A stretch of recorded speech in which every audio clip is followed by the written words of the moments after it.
Welcome back into the GSMC Sports Podcast for our final segment of the day, where we are going to be diving into the upcoming week of college football. It does kick off tonight. A little bit more of a lackluster slate tonight. You have a couple games, Arizona State versus Texas State, which from a competitive standpoint, the line is even there, so could get a good game there. And then you have Northwestern State versus South Alabama, so yeah, we're not going to spend any time on those games. We're more so looking forward to, and I want to start with Friday night's game because I think it's actually, two games that aren't necessarily A-list games, but are definitely interesting to me. And obviously, we're not going to spend too much time here because obviously the heavy hitters and the A-list teams are more so on Saturday. But, sneaky good games on Friday.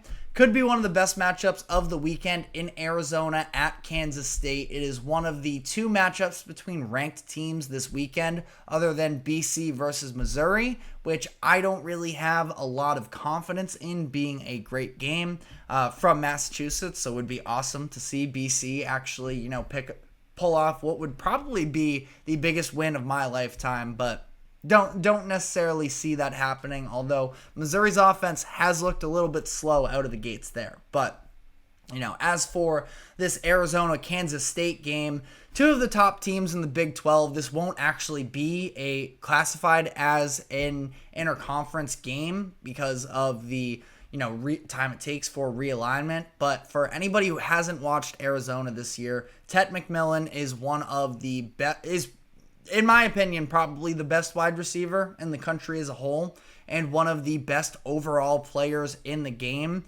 The offense last week didn't look great. McMillan only caught 2 passes for 11 yards. They only put up 21 points as a whole against Northern Arizona, but they came away with the win. Ultimately, that's all that really matters, but they are absolutely going to need more production if they are going to go into Kansas State and pull off the win there. Now, they have good running backs as well. Should have a pretty balanced, ultimately, attack there, but we'll have to see. Kansas State is coming off of maybe the most exciting game that we have seen yet. They had to overcome a 10-point halftime deficit to a feisty Tulane team, and it was the defense that they really leaned on to be able to come out of that in the fourth quarter. Fumble return touchdown that gave them the lead late in the game, and then sealed it with a pick in the end zone from that Darian Mensah threw with 12 seconds left. K-State's been dealing with some injuries on the offensive line, which is something to take into consideration here. They are 7-point favorites, so the Vegas is definitely leaning in the direction of K-State. Carver Willis, their starting right tackle, is headed in the direction of being able to play, so that's definitely a positive, but I think this is a game that we could just see two good offenses facing off against one another. Not a bad, Friday night showing there. And the other game quickly here, Kansas versus UNLV. Kansas coming off of a disappointing loss to Illinois as they drop out of the top 25. The Jayhawks led 17-13 entering the fourth quarter, but their offense just went stagnant. Illinois scored the go-ahead touchdown with 9.5 minutes left, and their offense was just unable to respond. They end up losing the game 23-17. We know Kansas can run the ball. Devin Neal is a monster of a running back. He's averaging 9.7 yards per carry on 22 attempts through the first couple games here. Jalen Daniels can also give you something in the run game, but in order for Kansas to sort of live up to expectations, he has to be better. 4 interceptions in the first 2 games, not a great sign. Somebody coming off of injury, maybe that's a part of it for sure, but that being said, need to see him take steps in the right direction for Kansas and Lance Leipold to be able to, get themselves back into the mix here. Now they're set to host UNLV, who handed it to Houston in week 1, beat them on the road there, the same Houston that just went toe-to-toe at Oklahoma last week. So ultimately a pretty impressive win there, and then they absolutely ran through Utah Tech in a 72-14 win last week. So this should be a bounce back spot for Kansas. They're at home, but UNLV is definitely not an easy out. So this is a key game for Kansas, and I think especially so for Jalen Daniels. Now, we'll dive into the Saturday games. Few compelling matchups in the noon window. That's really where my main focus is personally.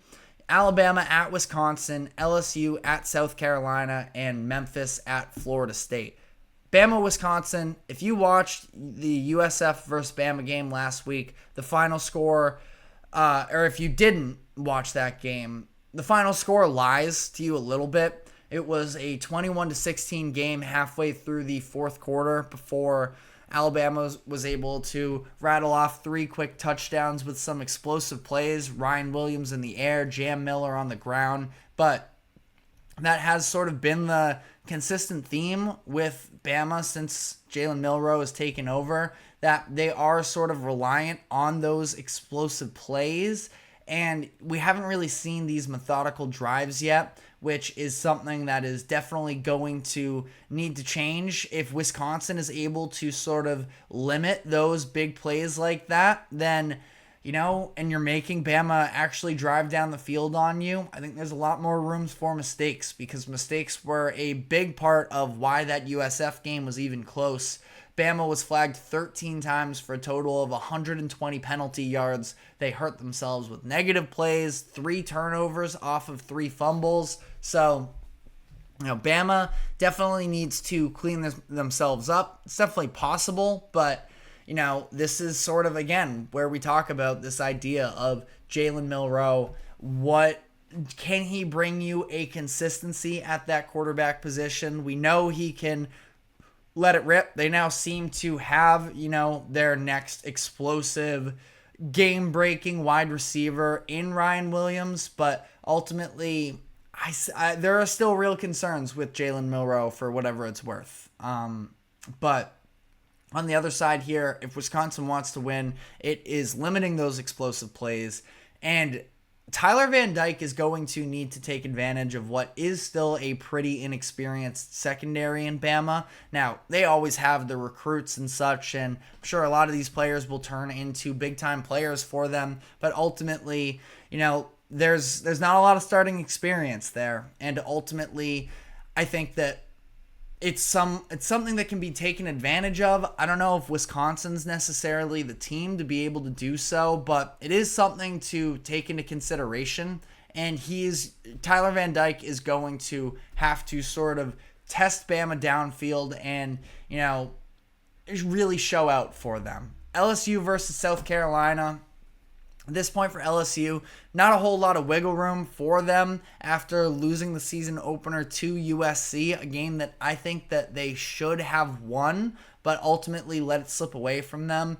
This is a very interesting matchup if you're a little bit more of a football junkie and, if you're looking for super high-flying offense, we'll see about that. It's possible. I do think that LSU has a chance every week to go and put out points on you. I'm a believer in Garrett Nussmeier. I think they have a number of different options as well from a receiving standpoint. But this is an excellent defensive line in South Carolina versus probably the best offensive line in the SEC.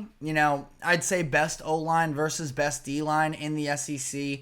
Will Campbell and Emory Jones, the 2 tackles for LSU that will probably be first-round draft picks in 2025. On the other side of the ball, you have Dylan Stewart, who's been a revelation for the team, true freshman making an immediate impact. Him and other edge rusher Kyle Kennard have combined for 6 sacks in the first 2 games of the season. It's going to be really interesting to see the tackles versus the edges. We're probably going to get those matchups, and this is NFL scouting worthy matchups here that should be a lot of fun to watch. On the side of South Carolina here, Lenoris Sellers is still sort of settling into his freshman season. Now, he gets this game at home, which is big for him because this is probably the biggest game of his career up to this point, and I think that will make things at least somewhat easier. Also facing a secondary in LSU that I do think you can throw against. It's just a matter of, it requires, really high quarterback play as well to be able to sort of overcome what is a pretty nasty front seven for LSU, be able to hang in there and then make the throws downfield. I'm not sure whether or not that's going to be the case for them. We're seeing South Carolina out of the gates sort of struggle to establish that run game. Rocket Sanders is a good back for them, but he has the most carries in, I believe, the entire country at 37 through the first 2 games, but they haven't had much success in that department yet. And this is a game against LSU where, again, very tough front seven there. So this seems like an unlikely breakout spot. I'm pretty confident in LSU here, but, inter-SEC matchup should be a lot of fun to watch. And then the last game that I really have circled here is Memphis versus Florida State. And this is, at this point, season's already lost for Florida State, but this is where you can just sort of have a better evaluation of, okay, is this program, entirely falling apart, or was it just a really rocky start to the season? Because realistically, Florida State, it would require them to run the table the rest of the year to actually win the ACC and make the playoffs. That feels, at least to me, out of the picture, but technically they're not fully out of it yet.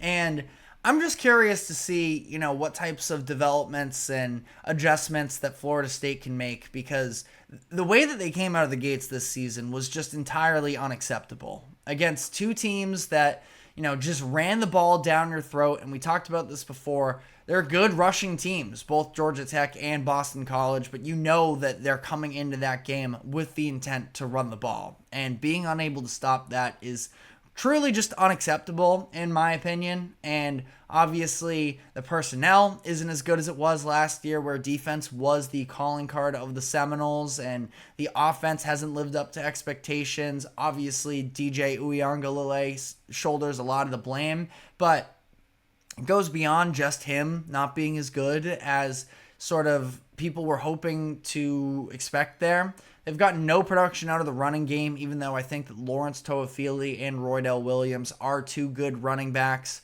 Nobody has really emerged for them from a wide receiver perspective. Drops have really hurt them the past couple weeks. Maybe Ja'Kai Douglas, it seems like at times, has been there for this Florida State passing offense, but has been nowhere near good enough. And now they have a matchup at home against the Memphis team that is definitely nobody to sort of overlook. This is a team that thinks that they maybe have a chance, an outside shot at being the 5th highest ranked conference winner and potentially stealing that playoff spot in the upcoming year. I will see about that. I feel like, it's at this point, we're a long ways away from that. A whole lot can happen in terms of highest ranked 5th conference champ, but this is every game is a must-win now for Florida State, so that would be sort of irresponsible to just call it that. But I'm just more curious in sort of what adjustments is Florida State making within house in order to improve week after week, or is this entire season already just lost on them and they're going to punt, which I hope isn't the case, but we'll have to see there. But that is all the time we have for today. Thank you very much for tuning into the GSMC Sports Podcast. Thank you to the GSMC Sports Network for allowing us to host this show. Remember to like, follow, subscribe wherever you keep up with us. Be sure to check us out on social media as well for more exclusive short content. And we will be back tomorrow afternoon, same time as always at 2 o'clock p.m. Eastern. We will see you then. Take care.